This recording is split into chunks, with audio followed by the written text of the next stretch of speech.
The year is 1862. The promise of a swift war has evaporated, replaced by the grim reality of brother fighting brother across the fractured nation, from the rolling hills of Virginia to the muddy banks of the Mississippi. The dawn breaks not with birdsong, but with the distant, ominous rumble of artillery. This morning, on a field whose name will soon be etched in blood and memory, two great armies stir. They're separated by a mere few hundred yards of Duke's grass, a space that will soon become a valley of death. For the men of the Union, clad in their dark blue wool, it's a nervous breakfast of hardtack and bitter coffee. They check their Springfield rifles, the steel gleaming coldly in the first light. They adjust their cartridge boxers and canteens, the familiar weight a small comfort against the gnawing fear. These are boys from Ohio farms, clerks from Boston, and factory hands from New York City. They write hurried letters home, their pencil strokes a testament to love and a desperate prayer for survival. An officer on horseback, his voice strained but steady, rides along the line.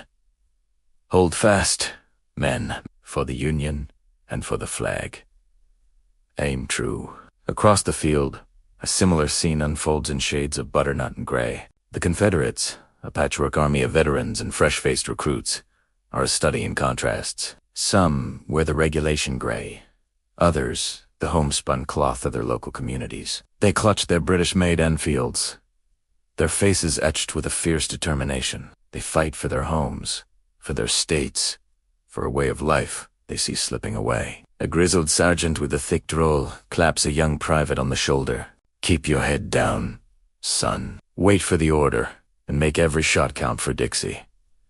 The scent of pine smoke and nervous sweat hangs heavy in the air. The morning mist, thick and ghostly, clings to the ground, muffling sound and shrouding the enemy. It's a tense, almost sacred silence, a collective breath held by thousands of men. Then, a single cannon shot shatters the quiet, a thunderous roar that echoes across the valley. It's the signal, the opening act of a terrible play. A second cannon answers, then a third, and soon the air is alive with the whistling shriek of shells. Plumes of black smoke and orange fire erupt along the artillery lines, the ground shuddering with each impact. Through the acrid smoke, the battle lines become visible.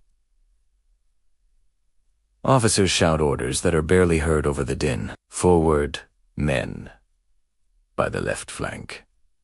March. The Union line begins its slow, deliberate advance. Drummers beat a relentless rhythm, a heartbeat for the marching thousands. The stars and stripes and the regimental colors dip and wave above the sea of blue, a beacon in the growing chaos. They step over fallen comrades, their faces set like stone, their bayonets fixed and glinting in the hazy sunlight. The Confederates wait behind their hastily constructed breastworks of logs and earth.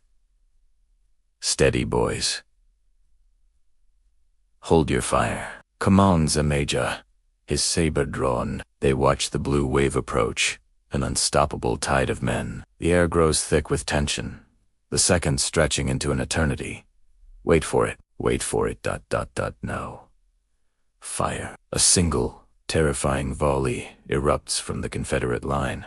A wall of lead and smoke rips through the Union ranks. Men scream, stumble, and fall. The beautiful, orderly advance shatters into a desperate struggle for survival. The Union line wavers but does not break. They return fire, a ragged but deadly volley of their own. The space between the armies becomes a no-man's land, a storm of lead where the very air seems to hum with death. The smoke is so thick now you can barely see the man next to you. The battlefield is a canvas of chaos, the flash of musketry, the glint of steel, the brilliant red of blood on green grass. Flags become rallying points, symbols of defiance in a world gone mad. A color-bearer is struck down, and another soldier immediately leaps to snatch the flag from the mud before it can touch the ground. The fighting becomes personal, intimate.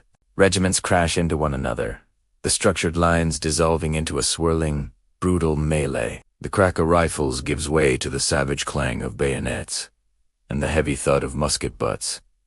Men shout, curse, and pray, in a dozen different accents. A farmer from Georgia finds himself face to face with a blacksmith from Pennsylvania. For a fleeting moment, they are not soldiers.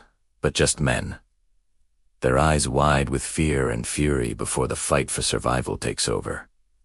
Every inch of ground is bought with a life. Amid the horror, there are acts of incredible bravery. Medics and stretcher bearers, armed with nothing but courage, venture into the storm to drag the wounded to safety. A young lieutenant, seeing his company falter, grabs the fallen regimental flag and charges forward, his voice a raw cry, "On me! Rally!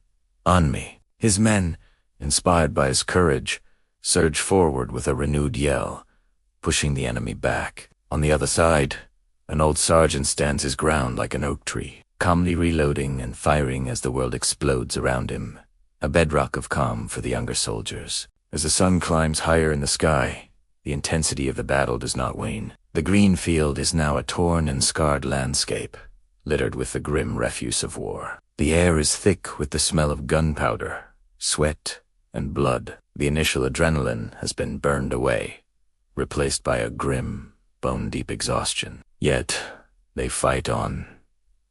They fight for the man next to them, for the flag above them, for a cause they believe in with all their heart. They have become something other than farmers and clerks. They have been forged into soldiers in this crucible of fire. The orders come to fall back, to regroup.